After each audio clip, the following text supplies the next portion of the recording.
Hello everyone, welcome to my channel. कैसे हैं आप सब और आप सबकी स्टडी कैसी चल रही है। आई होप आप सबकी स्टडी बहुत अच्छी चल रही होगी फ्रेंड्स। और अगर अच्छी नहीं चल रही है तो अब से थोड़ी अच्छी करने की कोशिश कीजिए, क्योंकि एग्ज़ाम डेट आ चुकी है। टाइम थोड़ा थोड़ा करके कम हो रहा है, एक एक दिन करके कम हो रहा है। और जो 4 महीने हमारे पास मिल रहे हैं वो भी एक एक दिन करके कम होते जा रहे हैं। इसलिए जो अपनी स्टडी है वो एक अच्छी सी स्ट्रेटेजी बनाकर अच्छा सा टाइम प्लान बनाकर, स्टडी प्लान बनाकर उसको स्टार्ट कर दीजिए। ठीक है ना फ्रेंड्स। और कल की वीडियो में मैंने आप लोगों के साथ शेयर किया था अपना प्रैक्टिस सेट का एनालिसिस। बहुत सारे क्वेश्चंस उसमें आ रहे थे। सबसे पहली चीज़ तो ये कि वो जो प्रैक्टिस सेट था ऑफलाइन था या ऑनलाइन था। तो फ्रेंड्स वो ऑफलाइन था। मैंने प्रैक्टिस सेट की बुक ली हुई है, मिलियन माइंड्स इंग्लिश की, जिसमें 20 प्रैक्टिस सेट हैं। वो प्रैक्टिस सेट नंबर 6 था। 5 प्रैक्टिस सेट मैं पहले आप लोगों के साथ शेयर कर चुकी हूँ। सभी के एनालिसिस चैनल पर पड़े हुए हैं, आप लोग देख सकते हैं। प्रैक्टिस सेट नंबर 1 से लेकर 5 तक का पूरा एनालिसिस विद मार्क्स, और उनमें क्या क्या रॉन्ग क्वेश्चंस रहे हैं, किस किस टॉपिक से रहे हैं, पूरा डिस्कशन मैंने आप लोगों के साथ शेयर किया है। अगर आप लोग देखना चाहते हैं तो देख सकते हैं, ठीक है ना। और एक और चीज़ कि कैसे मैंने इम्प्रूव किया इतना अच्छा स्कोर। इतना अच्छा इसीलिए बोल रही हूँ क्योंकि मिलियन माइंड्स इंग्लिश के जो प्रैक्टिस सेट हैं उनमें मोस्टली 90 to 95 तक ही मार्क्स जो हैं आते हैं। मेरे भी अबव 90 एक दो में ही आए हैं, बाकी 90 तक ही सीमित रह गए हैं अब तक जो 5 प्रैक्टिस सेट मैंने दिए थे। तो फ्रेंड्स क्वेश्चन ये आ रहा था कि अपनी स्ट्रेटेजी शेयर कीजिए। फ्रेंड्स मैं स्ट्रेटेजी आप लोगों के साथ शेयर कर चुकी हूँ, मैं बुक लिस्ट भी शेयर कर चुकी हूँ, टाइम टेबल भी शेयर कर चुकी हूँ। मेरा जो टोटल प्रिपरेशन है वो यूट्यूब पर है। मैं आप लोगों के साथ हर एक चीज़ शेयर कर चुकी हूँ, ठीक है। कैसे मैं टाइम मैनेज करती हूँ बेबी के साथ, किस तरीके से मैं स्टडी करती हूँ, क्या क्या बुक्स मेरे पास हैं, कौन सी बुक्स अच्छी हैं लिटरेचर के लिए, कौन सी ग्रामर के लिए, कौन सी वोकैब के लिए, ये सब चीज़ें मैं शेयर कर चुकी हूँ। अगर आप लोगों ने वीडियो नहीं देखी है तो प्लेलिस्ट पड़ी है, आप जाकर देख सकते हैं। टाइटल से, थंबनेल से ही आपको पता चल जाएगा कि इस वीडियो में क्या है। मेरी वीडियोज़ में कभी भी ऐसा नहीं होता है कि टाइटल अलग हो और अंदर कुछ और मिले। एक दिन एक क्वेश्चन आया था कि आप लोग लिखते कुछ और हो, बोलते कुछ और हो। तो फ्रेंड्स आप वीडियो शायद ध्यान से नहीं देखते हैं। जो हम बोलते हैं वही वीडियो में, जो लिखते हैं वही वीडियो में भी होता है, ठीक है। तो आप देख सकते हैं सारे जो प्रैक्टिस सेट है उनके एनालिसिस यूट्यूब पर मेरे चैनल पर पड़े हुए हैं, आप लोग वहाँ जाकर उसके बारे में देख सकते हैं। तो पहला क्वेश्चन ये था, ऑनलाइन था ऑफलाइन था। तो ऑफलाइन प्रैक्टिस सेट था, बुक मैंने ली हुई है 20 प्रैक्टिस सेट की, और प्रैक्टिस सेट नंबर 6 था, ठीक है। दूसरा क्वेश्चन था स्ट्रेटेजी शेयर कीजिए। तो स्ट्रेटेजी की वीडियो मैंने अभी हाल ही में 3-4 दिन पहले ही शेयर की है, वो आप देख सकते हैं। टाइम टेबल भी मैंने शेयर कर दिया है। उसके पहले एक दिन मैंने बुक लिस्ट भी शेयर की थी। सारी बुक्स एक ही जगह मैंने डाली हुई है कि किस चीज़ के लिए कौन सी बुक्स हमें पढ़नी है, ठीक है। अब बात आती है मोस्ट इंपॉर्टेंट क्वेश्चन कि कट ऑफ में आने के लिए हमें कितने मार्क्स लेकर आना जरूरी है। हाँ, इससे पहले एक और क्वेश्चन रह गया है कि जब 2021 का एग्ज़ाम मैंने दिया था, जो कि मेरा एक नंबर से एक क्वेश्चन से रह गया था, सॉरी, तो उसमें प्रैक्टिस सेट्स जब मैं देती थी तो कितने मार्क्स आते थे वहाँ पर मेरे।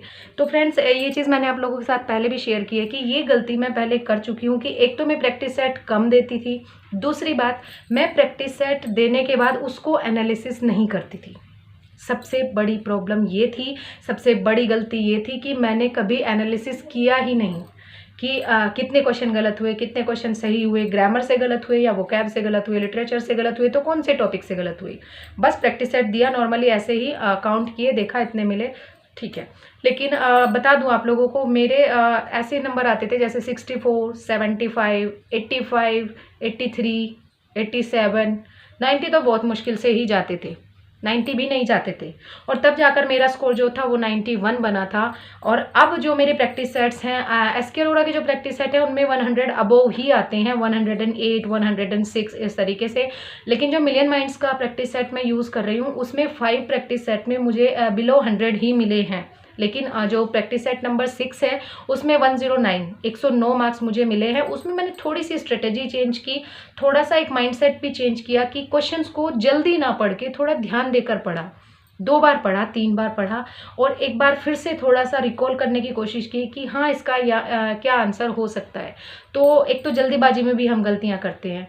दूसरी चीज़ ये कि हम प्रैक्टिस सेट को थोड़ा नॉर्मली ले लेते हैं कि चल कोई बात नहीं, प्रैक्टिस सेट ही तो है, घर पर बैठ कर देना है, इट्स ओके। ये सबसे बड़ी गलती रहती है। पता है हमें क्या करना चाहिए, हमें प्रैक्टिस सेट को मानना चाहिए। सपोज हम एग्ज़ाम दे रहे हैं, मानती हूँ कि ये मानना थोड़ा मुश्किल है, लेकिन माइंड में थोड़ा सा तो बैठा ही सकते हैं एटलीस्ट कि मेरी तैयारी पूरी हो चुकी है, आज मेरा एग्ज़ाम है, मैं एग्ज़ाम दे रही हूँ, मुझे ये देखना है कि मेरे कितने क्वेश्चन सही होते हैं, मेरी तैयारी कितनी है, मैं किस लेवल पर हूँ। अगर आप इस माइंड सेट के साथ प्रैक्टिस सेट देने जाएंगे तो 100% आपका माइंड वर्क करेगा और आप अपना अच्छा स्कोर ला पाएंगे। ठीक है, अब क्वेश्चन आता है कि कितने मार्क्स हमें लाने हैं कट ऑफ में आने के लिए। ठीक है, कट ऑफ में आने के लिए कितने मार्क्स लेकर आने। फ्रेंड्स, पिछली बार जो वैकेंसीज थी वो 1700 से 1800 के बीच में थी लगभग। अब जो वैकेंसी है वो 550 है, 557 लगभग हैं, इतनी ही है। यस, 557 वैकेंसी है इंग्लिश के लिए। तो उसमें 511 जो है वो बालक वर्ग में है और 46 जो वैकेंसी है, 46 वैकेंसी जो है वो बालिका वर्ग में है। ठीक है, तो हमें उन वैकेंसी को इन वैकेंसी से कंपेयर अगर करना है तो कट ऑफ में भी थोड़ा देखना पड़ेगा। उनमें जो वैकेंसी थी वो ज़्यादा थी, 1700 से 1800 वैकेंसी होना और 557 वैकेंसी होना। ठीक है, कितना डिफरेंस है, बहुत ज़्यादा डिफरेंस है। तो सीट में अगर डिफरेंस है तो कट ऑफ में ऑब्वियसली डिफरेंस होगा। ठीक है, लेकिन फिर भी जो कट ऑफ है वो डिपेंड करती है एग्ज़ाम के लेवल पर, एग्ज़ाम पेपर का लेवल कैसा रहने वाला है। अगर एग्ज़ाम पेपर ईजी होगा तो 110 तक जा सकती है। ठीक है, लेकिन अगर जो एग्ज़ाम पेपर है वो मॉडरेट या टफ होगा तो 100+ पर हो जाएगा, होना चाहिए। क्योंकि पिछली बार की जो कट ऑफ रही है वो 98 रही है जनरल के लिए, जनरल की ही मैं बात करूंगी। नॉर्मली ओबीसी की 92 रही है और जनरल की 98 रही है। तो अगर हम माने 5 to 6 क्वेश्चंस एक्स्ट्रा रहेंगे तो ओबीसी में 92 से ऐड कीजिए 5 to 6 क्वेश्चंस, तो कितने होते हैं 98, 100 मान लीजिए। ओबीसी को 100+ लेकर आना ज़रूरी है। ठीक है, और जनरल के लिए मान लीजिए, जनरल के लिए 98 पर थी तो 6 उसमें ऐड कर लीजिए, कितना हुआ 105, 104 हुआ तो 105 मान लेते हैं। ठीक है, जनरल को 105 से ज़्यादा नंबर लेकर आने ज़रूरी हैं, ओबीसी को 100 से ज़्यादा नंबर लेकर आने ज़रूरी हैं, और उसके लिए प्रैक्टिस सेट में आपको 110 से ज़्यादा नंबर आने चाहिए, क्योंकि प्रैक्टिस सेट में और एग्जाम में डिफरेंस होता है और 5 से 7 क्वेश्चन का बहुत ज़्यादा डिफरेंस रहता है। जो जितने मार्क्स आप प्रैक्टिस सेट में लेकर आ सकते हो उतने एग्जाम में कभी भी नहीं आते हैं। ठीक है, आई होप मैंने आपके सारे क्वेश्चन के आंसर कर दिए होंगे, जितने क्वेश्चन आप पूछ रहे थे। कमेंट में कुछ चीज़ों के आंसर मैं कमेंट में ही दे देती हूँ, लेकिन जो इम्पोर्टेंट लगता है, जिस पर डिस्कशन थोड़ा सा इम्पोर्टेंट लगता है, उसको मैं वीडियो बनाकर आंसर करना सही समझती हूँ, क्योंकि उससे जो और के भी क्वेश्चंस रहते हैं वो भी क्लियर हो जाते हैं और सारा जो टॉपिक है एक ही जगह कवर हो जाता है। ठीक है ना फ्रेंड्स, तो स्टडी से रिगार्डिंग और प्रिपरेशन से रिगार्डिंग आप लोगों के और कोई क्वेश्चंस होंगे तो आप कमेंट सेक्शन में पूछ सकते हैं। ट्राई करूंगी कि आप सभी लोगों के आंसर मैं अपने एक्सपीरियंस के अकॉर्डिंग आप लोगों को आंसर दे सकूं और आप लोग एटलीस्ट उससे कुछ फ़ायदा ले सके, कुछ गाइडेंस ले सके, जिससे कि आपकी भी प्रिपरेशन अच्छी हो जाए। ठीक है ना फ्रेंड्स, तो ये थी आज की वीडियो इस टॉपिक पर कि प्रैक्टिस सेट्स कैसा था, कहाँ से था, कितने में क्या था, सब कुछ। और एक चीज़, यस एक चीज़ रह गई है, टेक्स्ट बुक। आज ही एक कमेंट आया है मेरी पिछली वीडियो पर, मैं उसको पिन भी कर दूंगी और आप लोगों को भी अवेयर कर रही हूँ। टेक्स्ट बुक का जो प्रैक्टिस सेट है वो मैं लेने की सोच रही थी और मैंने वीडियो में भी बताया था, लेकिन 2-4 से जैसे मुझे रिव्यू पता चला कि उसका जो रिव्यू है नेगेटिव आ रहा है। तो नेगेटिव रिव्यू 2-4 भी अगर 1-2 भी आपको मिल जाते हैं तो आपका माइंड थोड़ा सा नेगेटिव वे में जाने लगता है, इसलिए मैंने उसको लेने का अभी नहीं सोचा और ना ही आप लोगों को रिकमेंड किया कि टेक्स्ट बुक आप लीजिए। लेकिन किसी ने लिया होगा, इस पर कमेंट किया था, नाम तो मैंने शायद मुझे याद नहीं है, आज ही का कमेंट है, मैं पिन कर दूंगी, जिस भी वीडियो में होगा, पिछली वीडियो में है आई थिंक। और उन्होंने बोला है कि उन्होंने प्रैक्टिस सेट लिया था और उन्होंने पेमेंट भी कर दिया, लेकिन उनके कोई भी मॉक टेस्ट ओपन नहीं हो रहे हैं और उन्होंने रिफंड के लिए बोला तो उनको मना कर दिया गया। तो ये स्कैम है एक तरीके का कि आप लोगों से पैसे ले लिए जाते हैं, आप लोगों को ऐप का जो है सब्सक्रिप्शन नहीं दिया जाता, आप लोगों के जो मॉक है ओपन नहीं होते। तो उससे बेटर है आप बुक से पढ़िए, प्रैक्टिस सेट से पढ़िए। ऑनलाइन वैसे भी इतना ज़्यादा टाइम वेस्ट नहीं करना है, self study is the best study, मैं तो यही मानती हूँ। और प्रैक्टिस सेट्स भी आप अगर ऑफलाइन पढ़ेंगे तो ज़्यादा बेटर रहेगा। तो टेक्स्ट बुक के बारे में ये नॉलेज मुझे आज ही मिली है और मैंने आज ही आप लोगों के साथ शेयर कर दिया। बहुत सारे क्वेश्चंस के आंसर दिए हैं फ्रेंड्स यहाँ पर, और कोई क्वेश्चन अगर बच गया हो, कोई चीज़ अगर क्लियर करनी रह गई हो तो प्लीज़ आप सब लोग कमेंट में ज़रूर पूछा कीजिए। ठीक है, आप लोग मेरी वीडियो लाइक कीजिए ना कीजिए मुझे कोई फ़र्क नहीं पड़ता, आप कमेंट ज़रूर किया कीजिए। मैं कमेंट आप लोगों के ज़रूर पढ़ती हूँ और कमेंट से हमें पता लगता है कि हम अपने आप को इवेलुएट कर पाते हैं कि हमारी वीडियो कितने लोगों तक पहुँच रही है, उसका फ़ायदा मिल रहा है या नहीं मिल रहा है। ठीक है, लाइक कीजिए मत कीजिए कोई फ़र्क नहीं पड़ता, आप कमेंट करके प्लीज़ बताया कीजिए। देखिए, जो भी मेरे जेन्युइन सब्सक्राइबर्स हैं, जो रियली में इन वीडियोज़ को देखते हैं और उसका फ़ायदा उठाते हैं, उससे कुछ चीज़ें आपको अगर हेल्पफुल मिलती हैं तो प्लीज़ बताया कीजिए कि आप लोगों को किस चीज़ का फ़ायदा मिला, कौन सी चीज़ आपको अच्छी लगी। और ज़रूरी नहीं, आप ये भी बताइए कि किस चीज़ कोई सी चीज़ में अगर आपको लगता है कि ये नेगेटिव है या फिर इससे बेटर और कुछ हो सकता है, तो आप उसका भी सजेशन दे सकते हैं।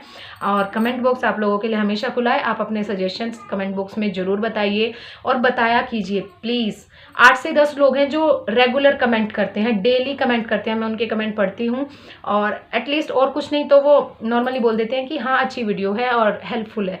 लेकिन आप प्लीज़ बताया कीजिए कि मेरी जो स्ट्रेटेजीज़ हैं, मेरे प्रैक्टिस सेट से आप लोगों को कुछ फ़ायदा मिलता है या नहीं मिलता है, क्योंकि कमेंट करते हो तभी पता चलता है कि आप लोग इंटरेस्ट ले रहे हो, तभी हमें भी इंटरेस्ट आता है नेक्स्ट वीडियो बनाने के लिए। ठीक है ना फ्रेंड्स, और तभी हम इतना टाइम निकाल पाते हैं कि काम से अलग, बच्चे से अलग, स्टडी से अलग आपके लिए 10 से 15 मिनट निकाल कर मैं वीडियो बनाती हूँ कि आप लोगों को भी थोड़ी सी हेल्प मिल जाए, थोड़ी सी गाइडेंस मिल जाए। और ठीक है, बस यही है आज की वीडियो के टॉपिक्स, इतने ही थे। जो क्वेश्चंस थे आई होप मैंने सब कवर कर दिए होंगे, और एक आध क्वेश्चन अगर मैं भूल गई हूँ तो नेक्स्ट वीडियो में ऐड कर दूंगी। और भी कोई टॉपिक जिस पर आप चाहते हैं कि मैं वीडियो बनाऊं तो आप लोग कमेंट सेक्शन में बता सकते हैं, मैं नेक्स्ट वीडियो बनाने की पूरी कोशिश करूँगी। ठीक है ना फ्रेंड्स, तो चलिए मिलते हैं नेक्स्ट वीडियो में नेक्स्ट टॉपिक के साथ। तब तक के लिए थैंक यू सो मच और अपनी स्टडी बहुत अच्छे से करते रहिए। Best of luck for your studies.